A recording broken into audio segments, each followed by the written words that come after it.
जनता की आवाज़ कार्यक्रम में एक बार फिर से आपका खैर मकदम है। और आज हम पहुंचे हैं रियासी के तलवाड़ा विस्थापित माइग्रेंटों के पास, जो माइग्रेंट 1998 में सन 1998 में जब एक नरसंहार हुआ था टक्की कोट, प्राण कोट जैसे इलाकों में, जहां पर कई लोगों की ज़िंदगी जो थी वो आतंकियों ने ली थी। ये वही विस्थापित हैं जो आप स्क्रीन पर देख रहे हैं। और एक बार फिर से मैं आपको इनकी जो बस्तियां दिखाना चाहता हूं, जिन बस्तियों में ये रहते हैं। इस समय बारिश का मौसम है और इनकी छतें जो है वो पानी से टपक रही हैं। नीचे बर्तन रखे हुए हैं क्योंकि इनका जो पूरा का पूरा घर है वो पानी में ना सिमट जाए।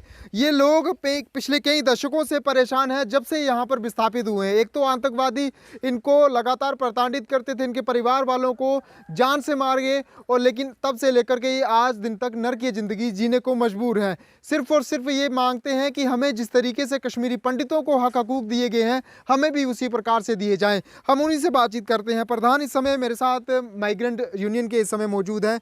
जगदीप जी, आप पूरा मसला बताएं, किन किन परेशानियों को लेकर के आप आए दिन जो है वो जूझते रहते हैं और प्रदर्शन करते रहते हैं? सुनवाई आपकी फिर भी नहीं हो पाती है। हम 1998 में, जब 17 अप्रैल 1998 में प्राण कोट में कांड हुआ था, तब से हम ये परेशानियां झेल रहे हैं। कितने लोगों की जगदेव जी जान चली गई थी उस समय, और कैसा मंजर था उस समय का? उस वक्त का मंजर ये था कि 1998 में 17 अप्रैल 1998 में 27 लोगों की जो है मिलिटेंटों ने गोलियों से और कलवाड़ियों से और तेज हथियारों से उनकी जान ले ली थी। और उस वजह से ये लोग उधर से माइग्रेंट होके आज तलवाड़ा में 1998 से लेकर 2022 चल रहा है। लेकिन हमारी जो समस्या है वो बहुत यूं की तूं ही बनी है, क्योंकि हमारा 8 पार कश्मीरी माइग्रेंट के मुताबिक जो आर्डर था वो सरकार ने 2017 में इम्प्लीमेंट किया। लेकिन तब से वो भी कैसे, 8 पार कश्मीरी माइग्रेंट सड़कों से लेकर सुप्रीम कोर्ट तक प्रोफेसर भीम सिंह ने लड़ाई लड़ी और फिर भी हमें कंसीडर करने के लिए तैयार नहीं थे।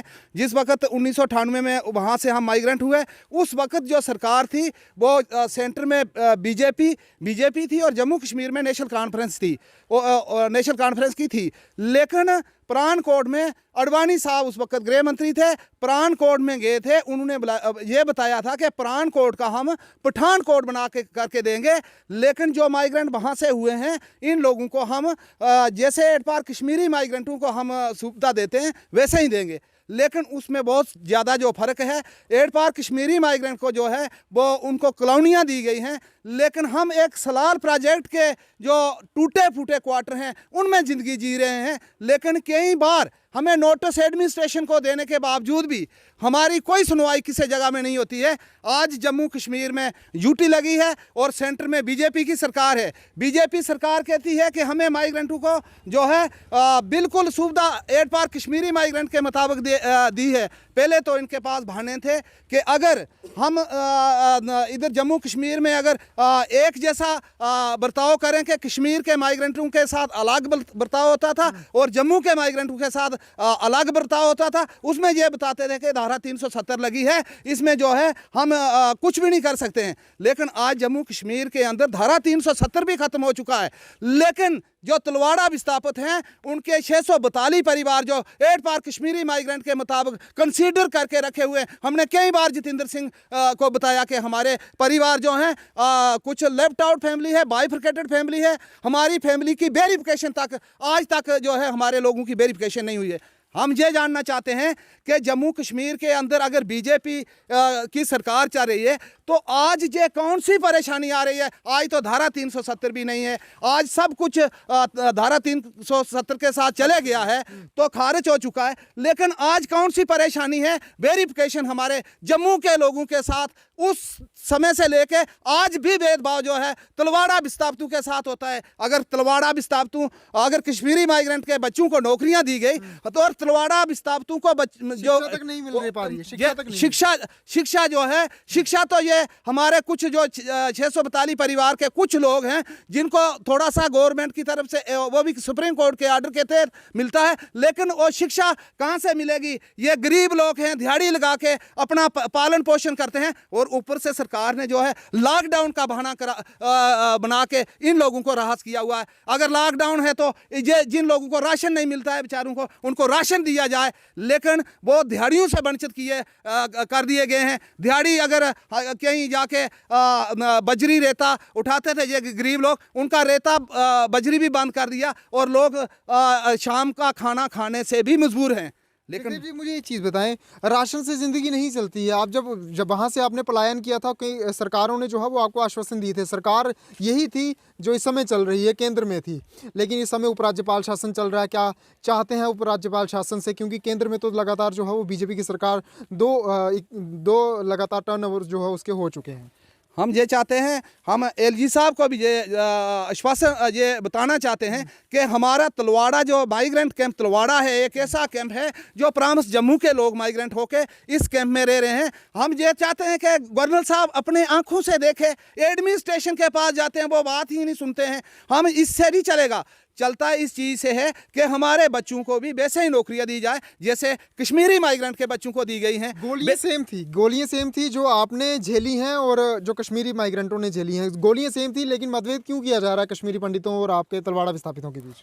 इसमें भेदभाव इस चीज़ से हम भी परेशान हैं कि हमारे साथ भेदभाव, क्योंकि हम बिलोंग जम्मू से करते हैं और वो श्रीनगर से करते हैं, लेकिन भेदभाव जो है हमेशा के लिए जो जम्मू प्रामस के हमारे जो माइग्रेंट हैं उनके साथ है। कोई परिवार आस लगाते लगाते मर चुके हैं, लेकिन उनकी वेरिफिकेशन तक गवर्नमेंट ने नहीं की। हमारी ये एलजी से दरख्वास्त है कि हमारे जो पढ़े लिखे नौजवान बच्चे हैं, इन बच्चों को जो है जैसे एड पार कश्मीरी माइग्रेंट को नौकरियां दी गई वैसे दी जाएं, और हमारे जो माइग्रेंट हैं इन्होंने टेम्परेरी माइग्रेंट 1998 से लेके आज तक रखे हैं। ये आज भी हमारी ज़िंदगी के साथ खिलवाड़ है। अगर उन लोगों को कॉलोनियाँ दी गई और वो श्रीनगर से आए और हम इधर जम्मू के रहने वाले हैं, जम्मू से माइग्रेंट होकर ऊपर पहाड़ी एरिया से माइग्रेंट होकर हम तलवाड़ा में रह रहे हैं। हम एलजी साहब से यह दरख्वास्त करते हैं कि 1947 और 1965 में भी हम भागे, और जब 1998 में भागे तो हम एलजी साहब से यह दरख्वास्त करते हैं कि एलजी साहब हमें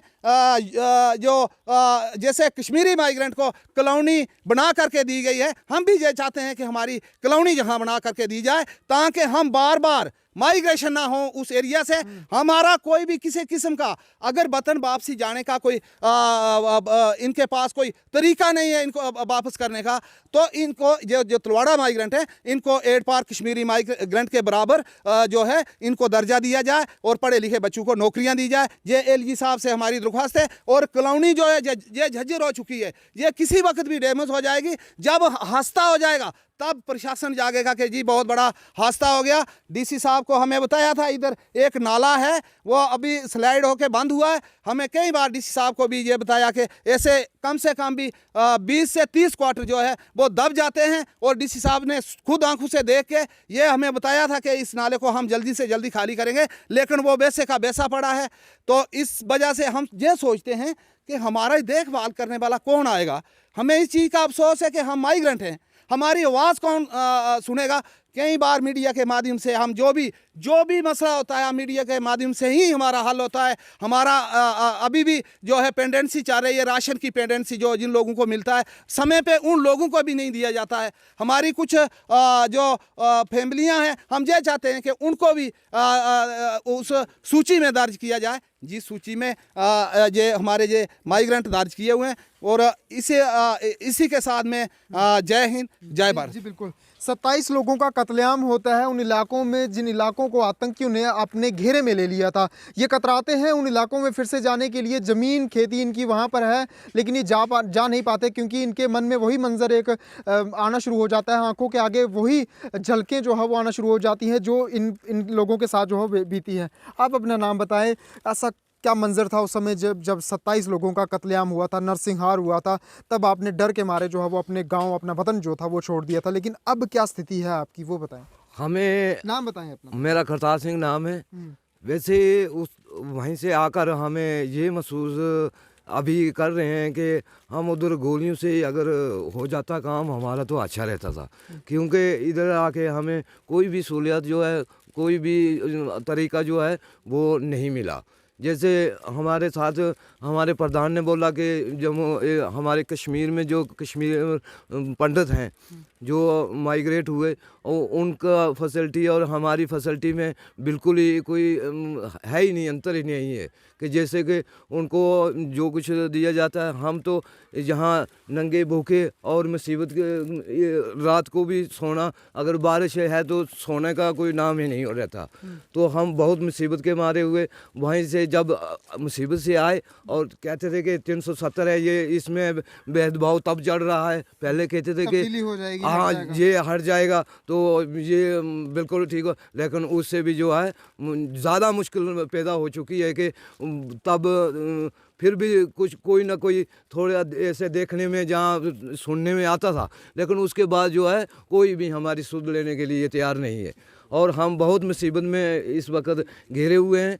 हमें जो बच्चे हैं, जो शिक्षा है हमारी वो बिल्कुल जो है उससे महरूम है, महरूम हो, बिल्कुल महरूम है हम शिक्षा से भी, क्योंकि हमें कोई सहूलियत नहीं है, कोई भी सहूलियत नहीं। कोई भी कुछ सहूलियत और नहीं। भी हमारे साथ माइग्रेंट है, उनसे भी हम बातचीत करते हैं। अब रोजगार की क्या यहाँ पर स्थिति है? रोजगार तो आपके पास है ही नहीं है, टोटली आप बेरोजगार हो चुके हैं। पहले वहाँ पर खेतीबाड़ी करते थे तो अपने परिवार का पालन पोषण करते थे, अब की क्या स्थिति है, कैसे गुजारा करते हो आप? बहुत मुश्किल है जी, इतने उन परिवार बहुत है, बड़ा दिहाड़ी लगाते हैं, बारिश में धूप में क्या करना डोगरी है, बोलो दोस्त। बहुत मुश्किल है। इतने मुश्किल हालात है, हमें इतने बहुत मुश्किल है। बारिश में दिहाड़ी लगने बदे बीमार हो जाते हैं, बारिश में, ठंड में, धूप में क्या करना है, बड़ा मुश्किल है परिवार पालना है बहुत। आपके क्वार्टरों की क्या हालात है वो बताएंगे? क्वार्टरों के लात गुड़ रहे हैं। हाँ, पानी गिरता है, पानी गिरता है। तो बच्चे कहाँ तालीम हासिल करते हैं? बच्चे इधर पढ़ते हैं, लॉकडाउन है उसकी वजह से स्कूल बंद है। अच्छा, हाँ। तो दिहाड़ी शाड़ी लगाते हो आप? लेकिन दिहाड़ी लगाते दिहाड़ी लगाते हो? हाँ। तो बिल्कुल ये क्वार्टरों की स्थिति आप तस्वीरों पर भी सामने देख रहे होंगे। मेरे साथ एक और महिला है, तो अपना नाम सुनागो।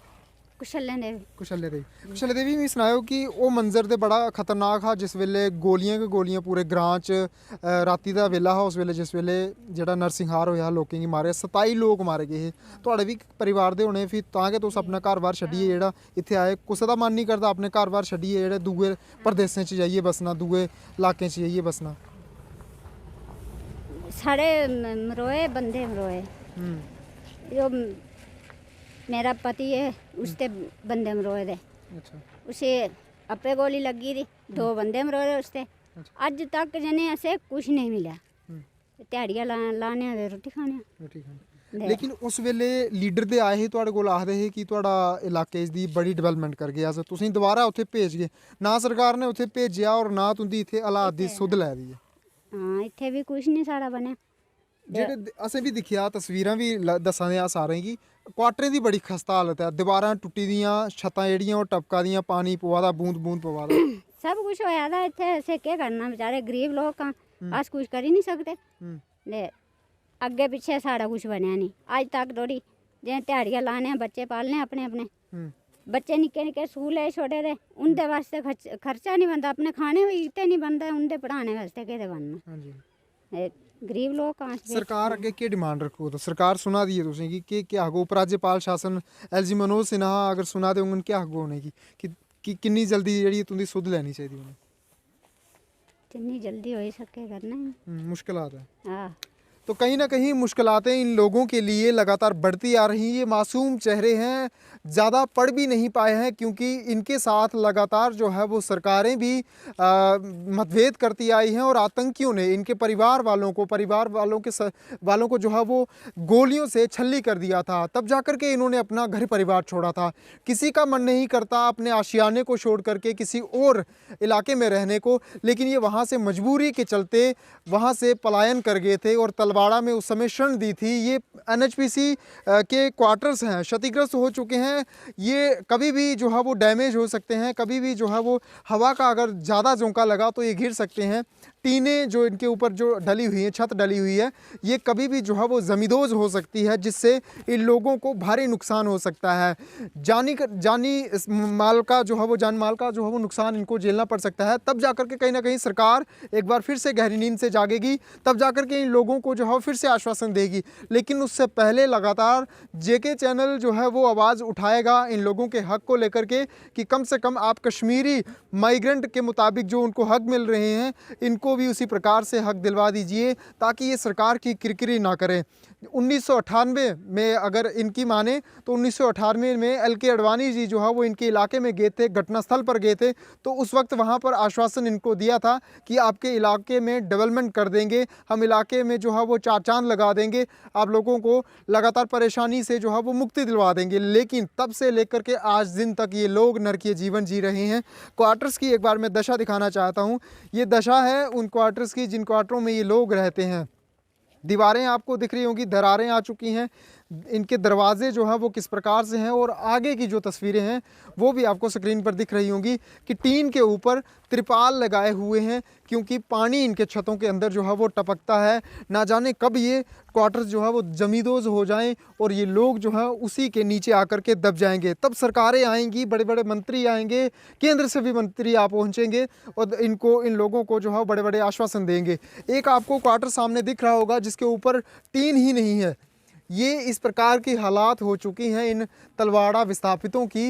ये तलवाड़ा विस्थापित अपने राशन को लेकर के लगातार जो है वो मांग करते आते हैं, विरोध प्रदर्शन करते हैं, लेकिन सरकारें इनकी आज दिन तक कोई भी सुध नहीं ले पाई हैं। इस समय उपराज्यपाल शासन चल रहा है जम्मू कश्मीर में, और उम्मीद इनको एक बार फिर से बनी है कि ज़रूर जो है वो LG मनोज सिन्हा इनकी सुध लेंगे, क्योंकि लगातार ये कहा जा रहा था उस समय केंद्र सरकार द्वारा, जब धारा 370 और अनुच्छेद 35 से जब हटेगा तो तब कहीं ना कहीं जम्मू और कश्मीर में जो लगातार पिछली सरकारें मतभेद करती आती थी वो होना बंद हो जाएगा। लेकिन इनका मानना यही है, क्योंकि इनकी अभी तक सुध सरकार ने नहीं ली है और ये लगातार प्रश्न चिन्ह सरकार के ऊपर उठा रहे हैं कि सरकारें इनके साथ मतभेद करती आई हैं, और जम्मू सूबे के साथ और कश्मीर सूबे में विकास में जो है वो काफ़ी अंतर है। क्योंकि कश्मीर सूबे के जितने भी पलायन करके जम्मू में विस्थापित हुए माइग्रेंट थे, उनको हर एक सहूलियात सरकारें जो है लगातार देती आ रही हैं, और नेशनल मीडिया चैनल्स भी लगातार उनको जो है वो लगातार स्क्रीन पर लाते हैं, उनकी परेशानी जो है वो जागरूक करते हैं। लेकिन